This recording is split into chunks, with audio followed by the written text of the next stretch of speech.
నమస్తే welcome to V3 news లక్ష్యం సమాజహితం బులెటిన్ల ముందుగా హెడ్లైన్స్ చూద్దాం. నకిలీ డెత్ సర్టిఫికేట్ సృష్టించి ఆసక్తి ఎసరు పెట్టిన వారి గుట్టు రట్టు. ధర్మవరం మహిళా న్యాయవాది ఆమె కొడుకు సహా 6 అరెస్ట్. తిరుపతి ఎస్వీపురం టోల్ ప్లాజా వద్ద ఘర్షణ. టోల్ గేట్ సిబ్బందిపై దాడికి దిగిన లా స్టూడెంట్స్.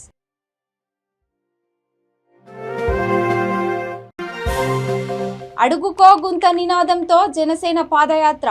10 రోజుల్లో సమస్యను పరిష్కరించాలని ప్రభుత్వానికి గడువు. కుప్పం అమెజాన్ కొరియర్ పార్సిల్ సెంటర్లో భారీ అగ్ని ప్రమాదం. 10 లక్షల రూపాయలకు పైగా ఆస్తి నష్టం. ఇక డీటెయిల్స్ చూస్తే బతుకున్న వారిని చనిపోయినట్లుగా డెత్ సర్టిఫికేట్ సృష్టించి నకిలీ వారసుదారుల పేరున 75 లక్షల విలువ చేసే స్థలం ఇంటిని కాజేసిన వారి గుట్టును అనంతపురం 2 టౌన్ పోలీసులు రట్టు చేశారు. ధర్మవరం పట్టణంలో న్యాయవాదిగా ఉన్న ఓ మహిళ ఆమె కొడుకు ఇందులో ప్రధాన సూత్రధారులు. ఈ ఇద్దరితో పాటు మరో 4 కలిపి మొత్తం 6 అరెస్టు చేశారు. వీరి నుండి ల్యాప్టాప్ తదితర సామాగ్రిని స్వాధీనం చేసుకున్నారు.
గుడ్ ఈవినింగ్ అందరికీ.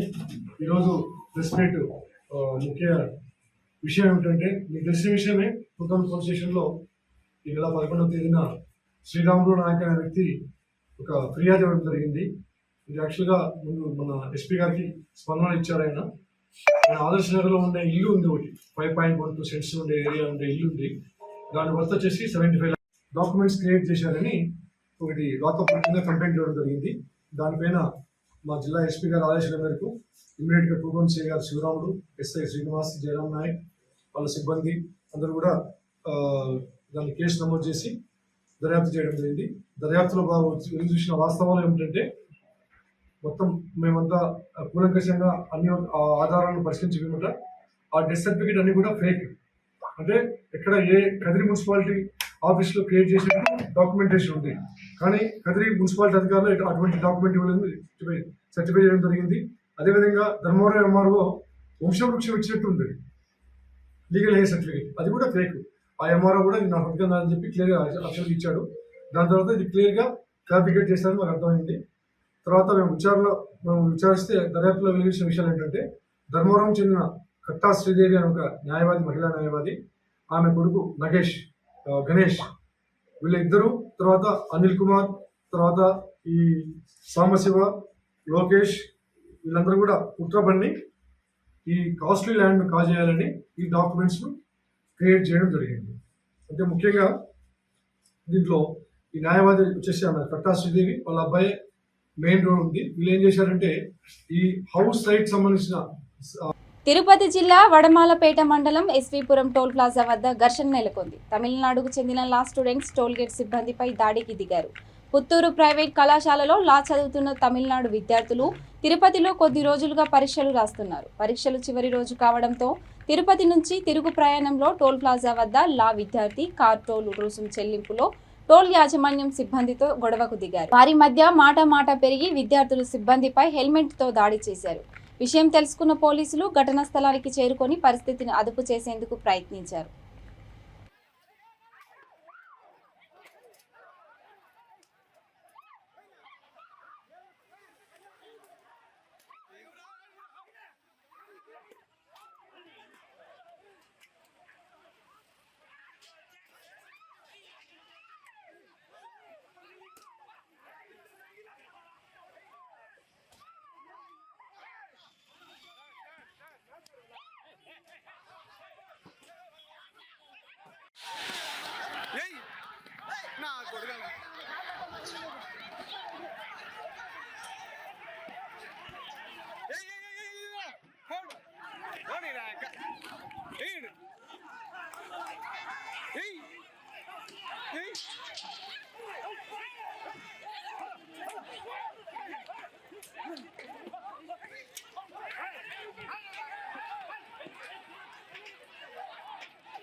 కోనసీమ జిల్లా ఐనవిల్లి మండలం కె జగన్నాథపురం నుండి ముక్తేశ్వరం వరకు అధ్వానంగా ఉన్న రోడ్ల సమస్యలపై జనసేన పార్టీ నేతలు కార్యకర్తలు నడుం బిగించారు. తొత్తరమూడి ముక్తేశ్వరం వరకు పాదయాత్ర చేపట్టారు. అడుగుకో గుంత గజానికో గొయ్యి అనే నినాదంతో పాదయాత్ర చేపట్టారు. అధ్వానంగా ఉన్న రోడ్ల సమస్యలను ప్రభుత్వం వెంటనే పరిష్కరించాలని జన సైనికులు నినాదాలు చేశారు. సమస్యను వారం 10 రోజుల్లో పి గన్నవరం ఎమ్మెల్యే కొండేటి చిట్టిబాబు పరిష్కరించాలని జనసేన పార్టీ శ్రేణులు గడువు పెట్టారు.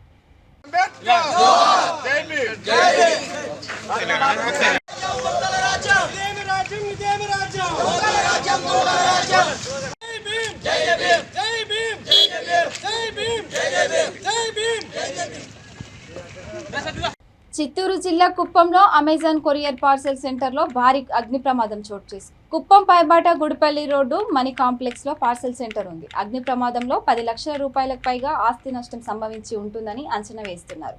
ప్రమాదం విషయం తెలుసుకున్న అగ్నిమాపక సిబ్బంది సంఘటన స్థలానికి చేరుకొని పూర్తిగా మంటలను అదుపులోకి తీసుకొచ్చారు.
సూర్యాపేట జిల్లా వైద్యారోగ్య శాఖ అధికారిని సైబర్ నేరగాళ్లు బురిడి కొట్టించారు. జిల్లా కలెక్టర్ హేమంత్ కేశవ్ పాటిల్ పేరుతో ఫేక్ నెంబర్తో వాట్సాప్ చాట్ చేసి 1.4 లక్షలకు టోకరా వేశారు. వివరాల్లోకి వెళ్తే డిఎంహెచ్ఓ డాక్టర్ కోట చలంకి జిల్లా కలెక్టర్ ఫోటోతో ఉన్న మొబైల్ నుండి వాట్సాప్ మెసేజ్. మొదటగా యోగాక్షేమాలు అడిగినట్టు నటించి తాను మీటింగ్లో బిజీగా ఉన్నానని, అర్జెంటుగా అమెజాన్ గిఫ్ట్ కూపన్స్ పంపించేది ఉందని, తరువాత నగదు పంపిస్తానని మెసేజ్ వచ్చింది. దీంతో నిజంగానే కలెక్టర్ అడిగారని భ్రమపడిన డిఎంహెచ్ఓ కేటుగాళ్లు చెప్పిన నెంబర్కి డబ్బులు పంపించారు.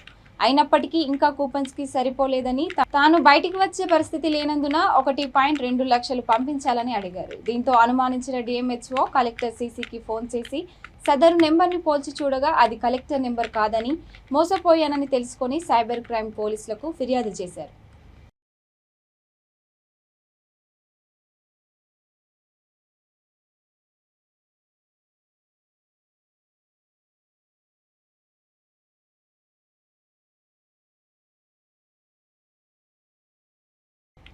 దీపావళి పండుగను చెడుపై మంచి విజయం సాధించిందని జరుపుకుంటారని గుంటూరు జిల్లా తాడికొండ ఎమ్మెల్యే వైఎస్ఆర్సీపీ అధికార ప్రతినిధి డాక్టర్ ఉండవల్లి శ్రీదేవి అన్నారు. దీపావళి సందర్భంగా గుంటూరులో నియోజకవర్గంలోని కార్యాలయం వద్ద బాణసంచా కాల్చారు. నియోజకవర్గ నాయకులకు, మీడియా మిత్రులకు స్వీట్లు పంపిణీ చేశారు. దసరా అనంతరం వచ్చే పండుగ దీపావళి అని, ఈ పండుగ జరుపుకోవడానికి గల పురాణ గాథలను ఆమె వివరించారు. తొలి తెలుగు రాజైన శాలివాహనుడు ఈ దీపావళి రోజునే విక్రమార్కుడిని ఓడించి ఆంధ్ర సామ్రాజ్యాన్ని స్థాపించాడన్నారు. దీపావళి అంటేనే ఆకర్షణ, ఆనందం, సంతోషం అన్నారు.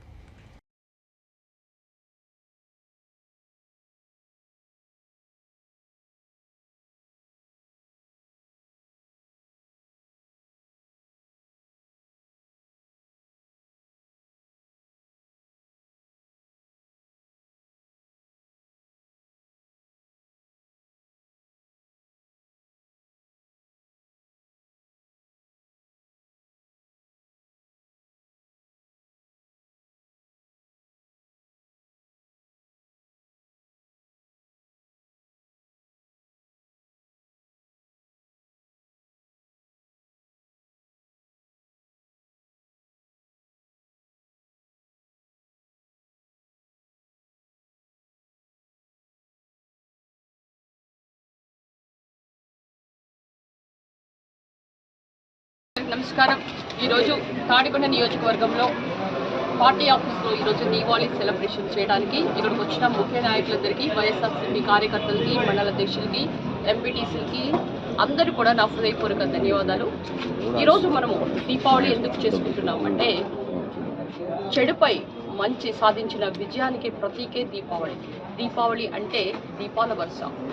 మన ఇంట్లో ఉన్న చీకటిని తొలగించి వెలుగుని ప్రసాదించేదే దీపావళి.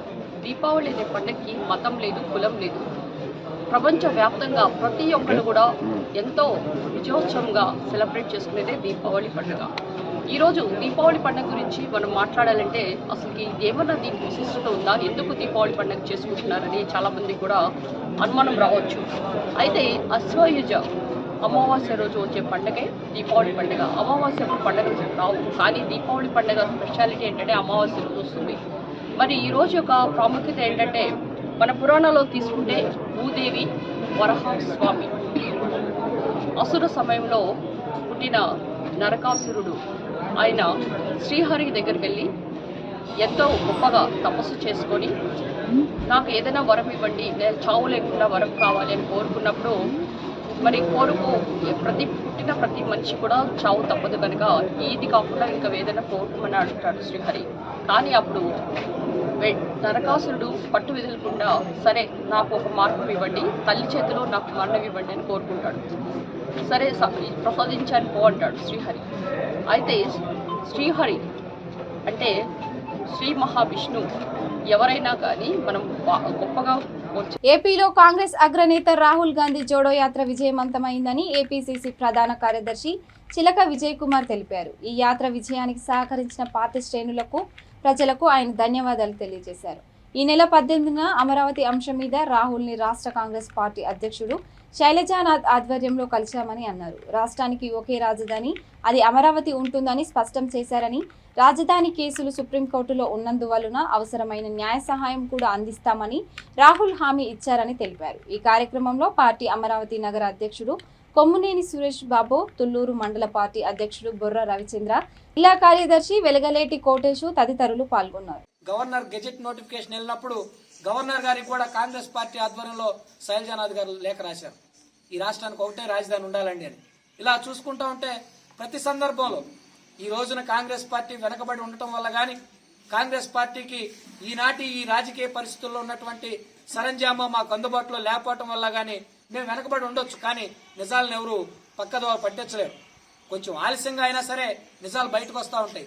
నిన్న రాహుల్ గాంధీ గారు సూటిగా, సుత్తి లేకుండా సింగిల్ వర్డ్ ఒకటే పదంతో చెప్పారు, ఎందుకు ఈ రాష్ట్ర ప్రభుత్వం 3 రాజధానుల అంశాన్ని పైకి తెర మీద తీసుకొచ్చింది, ఎందుకు ప్రజల మనోభావాలతో ఆడుకుంటా ఉందని చెప్పని రాహుల్ గాంధీ గారు అడిగినప్పుడు మేము ఒకటే చెప్పాం, దోచుకోవడానికి అని. అమరావతిలో దోచుకోవడానికి ఏం లేదు. 3 సంవత్సరాల నుంచి సిట్టు విచారణలు, అనేక రకాల ఎంక్వైరీలతో ఈ ప్రాంతంలో దళితులు, బడుగు బలహీన వర్గాలకు సంబంధించిన భూములకు ఇంతవరకు ప్యాకేజీ కూడా ఇవ్వలేదు. ఇది కేవలం దళితుల రాజధాని అని చెప్పని మేము చెప్తా ఉంటే, అమరావతి కమరావతి అని చెప్పని అతను చెప్తా ఉన్నాడు. మీరు జనాభా ప్రాతిపదికన చూసుకోండి, లేదంటే భూముల ప్రాతిపదికన చూసుకోండి, లేదా మరి ఏ ఇతర అంశాల ద్వారా అయినా సరే చూసుకుంటే ఇది కేవలం అందరి రాజధాని అని చెప్పని మేము రాహుల్ గాంధీ గారికి చెప్తే ఆయన చాలా సంతోషపడి, ఎస్ పబ్లిక్ రాజధానిగానే అమరావతి ఉండాలి తప్ప 3 రాజధానులు అనేది కరెక్ట్ కాదు అని చెప్పని ఆయన ఒకటే పదం చెప్పాడు. ఏమని చెప్పాడంటే, అమరావతి ఆంధ్రప్రదేశ్ రాజధానిగా ఉంటుంది. కాంగ్రెస్ పార్టీ అధికారంలోకి వచ్చిన వెంటనే అమరావతినే రాజధానిగా ప్రకటిస్తుంది. దాంతో పాటు ఇప్పుడు ఏదైతే రాజధాని రైతులకు సంబంధించిన కేసులు సుప్రీంకోర్టులో నడుస్తూ ఉన్నాయో వాటికి న్యాయపరమైనటువంటి మీకు అవసరాలున్నా కూడా కాంగ్రెస్ పార్టీ ద్వారా మీకు అక్కడ అడ్వకేట్లను ఏర్పాటు చేస్తామని చెప్పని రాహుల్ గాంధీ గారు చెప్పడం జరిగింది. దాంతో పాటు ముఖ్యంగా రాహుల్ గాంధీ గారు ఈ భారత్ జోడో యాత్ర అయిపోయిన వెంటనే ఒక్కసారి తాడికొండ కాంగ్రెస్ పార్టీ ఆధ్వర్యంలో ఒక 20 నుంచి 25 మంది రైతుల్ని ఢిల్లీకి పిలిపించండి, ఢిల్లీలో ఒకసారి మాట్లాడదామని చెప్పని కూడా అడిగినందుకు మేము ఆయనకు ప్రత్యేక కృతజ్ఞతలు, ధన్యవాదాలు తెలియజేస్తా ఉన్నాం. ముఖ్యంగా చూసుకుంటా ఉంటే నిన్న 21వ తారీఖున జోడో యాత్ర ఆంధ్రప్రదేశ్ నుంచి కర్ణాటకలోకి ప్రవేశించే ముందు డాక్టర్ సాకే శైలజానాథ్ గారిని పిలిపించుకొని ఆయన్ని ఒక్కసారి ఢిల్లీ రావాలని చెప్పని, రాజధాని రైతుల అంశం మీద మళ్ళా మనం ఒకసారి మాట్లాడాలని చెప్పని శైలజానాథ్ గారిని అడగడం జరిగింది.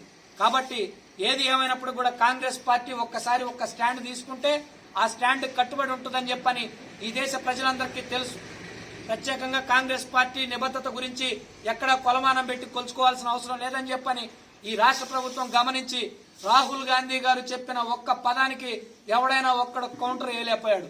ఎందుకంటే అది కాంగ్రెస్ పార్టీ నిబద్ధత, రాహుల్ గాంధీ గారి చిత్తశుద్ధి. కాంగ్రెస్ పార్టీ ఒకసారి స్టాండ్ తీసుకుంటే దానికి మనం ఎదురు వెళ్తే మాడి మసైపోతామని చెప్పని మొత్తం గమనించి ఎవరి కాళ్ళు నోళ్లు మూసుకొని ఉన్నారు.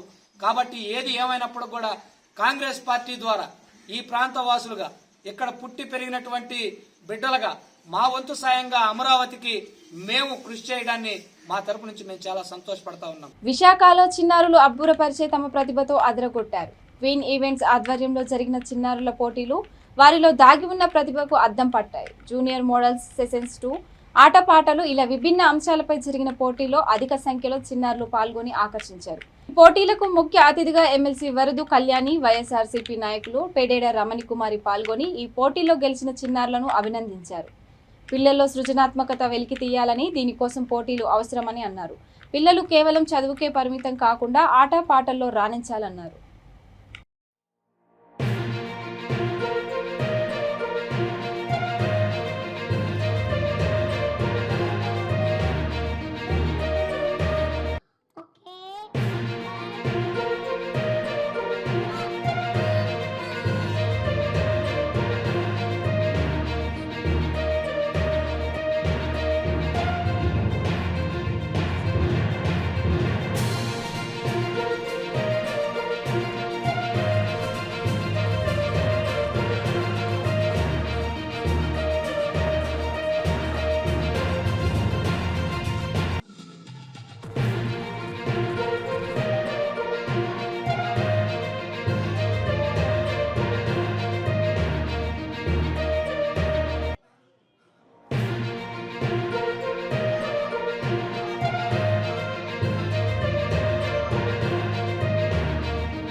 ఆర్టిలరీ సెంటర్కు చెందిన 12 మంది సభ్యుల బృందం హైదరాబాద్ నుంచి ధనుష్కోటి వరకు చేపట్టిన ద్విచక్ర యాత్రను అనంతపురంలో జిల్లా కలెక్టర్ నాగలక్ష్మి సెల్వరాజన్ ప్రారంభించారు. హైదరాబాద్ ఆర్టిలరీ సెంటర్ నవంబర్లో 2022 తన 60 సంవత్సరాల వేడుకలను జరుపుకుంటుంది. ఈ నేపథ్యంలో భారత ఆర్మీ జవాన్లు వారిపై ఆధారపడిన వారి సేవలను స్మరించుకోవడానికి ఆర్టిలరీ సెంటర్ హైదరాబాద్ నుండి ధనుష్కోటి వరకు 3000 కిలోమీటర్ల మేర మోటార్ సైకిల్ యాత్రను నిర్వర్తిస్తుంది. బెంగళూరులో దివంగత మేజర్ సందీప్ ఉన్నికృష్ణన్ కుటుంబాన్ని కలవనుంది. ఈ సందర్భంగా కలెక్టర్ మాట్లాడుతూ ప్రతి ఒక్కరూ ప్రయాణాల్లో హెల్మెట్ వాడాలన్నారు. దేశ రక్షణ కోసం కుటుంబాలను వదిలి సరిహద్దులో రక్షణగా ఉన్న ఆర్మీ జవాన్లకు దీపావళి శుభాకాంక్షలు తెలియజేశారు.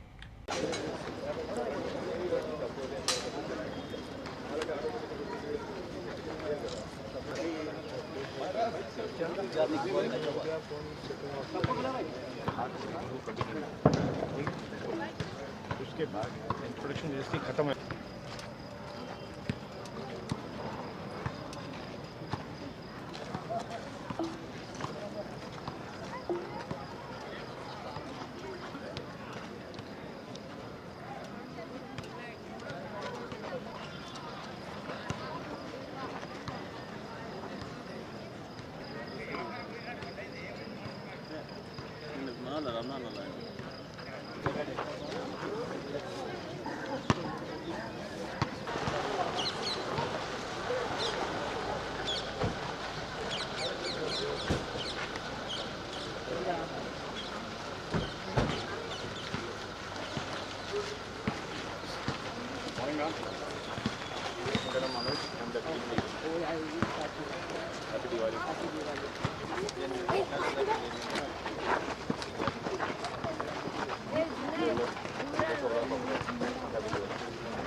on behalf of the artillery center, happy Diwali. Happy Diwali.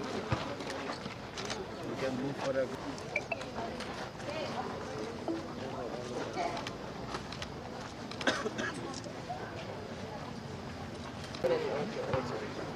we are meeting them and any gallantry awardees are there, these Naris are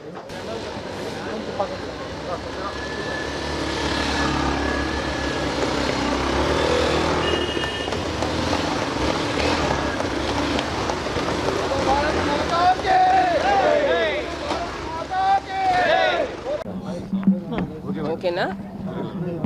ఇవాళ హైదరాబాద్ ఆర్టిలరీ సెంటర్ వాళ్ళు వాళ్ళ సెంటర్ స్టార్ట్ చేసి 60 years అయిన సందర్భంగా దాన్ని కమమరేట్ చేయడానికి సౌత్ ఇండియా అంతా motor cycle expedition start చేసుకున్నారు. సో నిన్న హైదరాబాద్ నుంచి బయలుదేరి ఇవాళ మన జిల్లా ద్వారా అనంతపూర్లో నిన్న నైట్ హాల్ట్ చేసి బెంగళూరు, తర్వాత తమిళనాడులో సేలం, తర్వాత రామేశ్వరం, ధనుష్కోడి, మళ్ళీ తర్వాత పైకి చెన్నై, శ్రీహరికోట, సూర్యలంక ఈ ప్లేసెస్ అన్నీ కూడా ఈ ఎక్స్పెడిషన్లో భాగంగా వెళ్ళబోతున్నారు.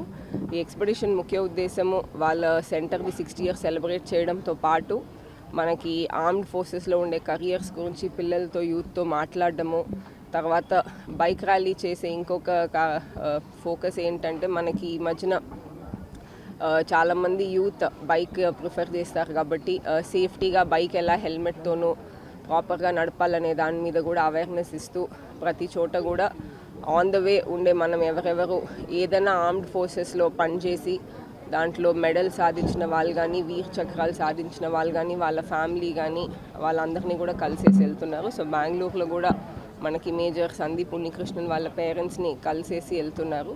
సో ఈ సందర్భంగా వీళ్ళందరినీ కూడా స్ఫూర్తిగా దాయకంగా తీసుకొని యూత్ అందరూ కూడా ముందుగా అంటే హెల్మెట్ నడుపుతున్నప్పుడు సేఫ్టీతో ఉండాలి.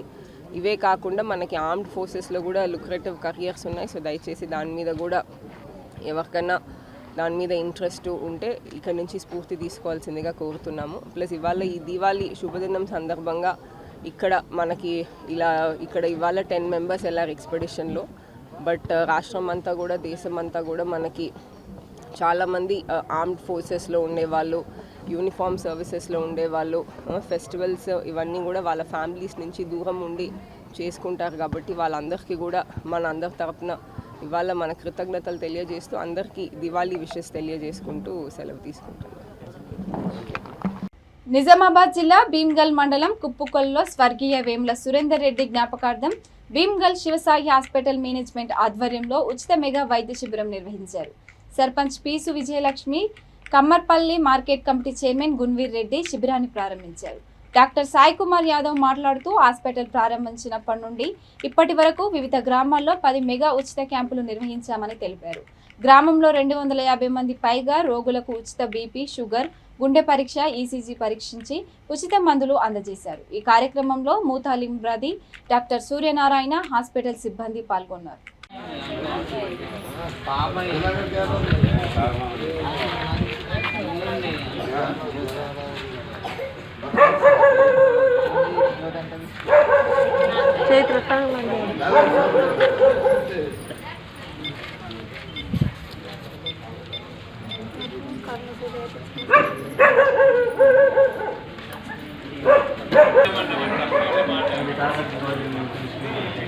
స్టెప్ పెట్టి చూడండి.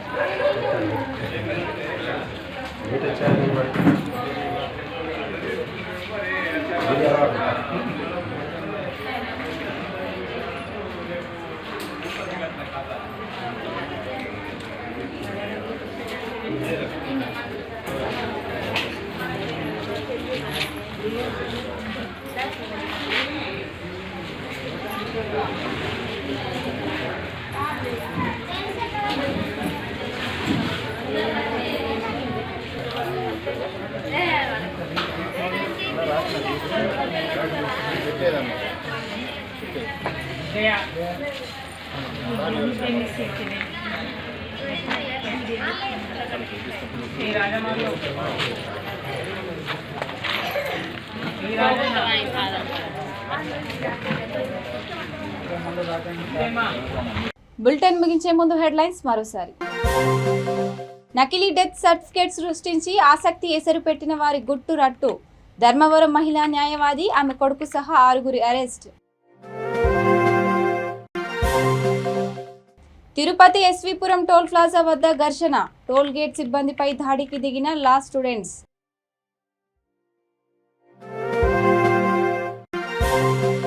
అడుగుకో గుంత నినాదంతో జనసేన పాదయాత్ర.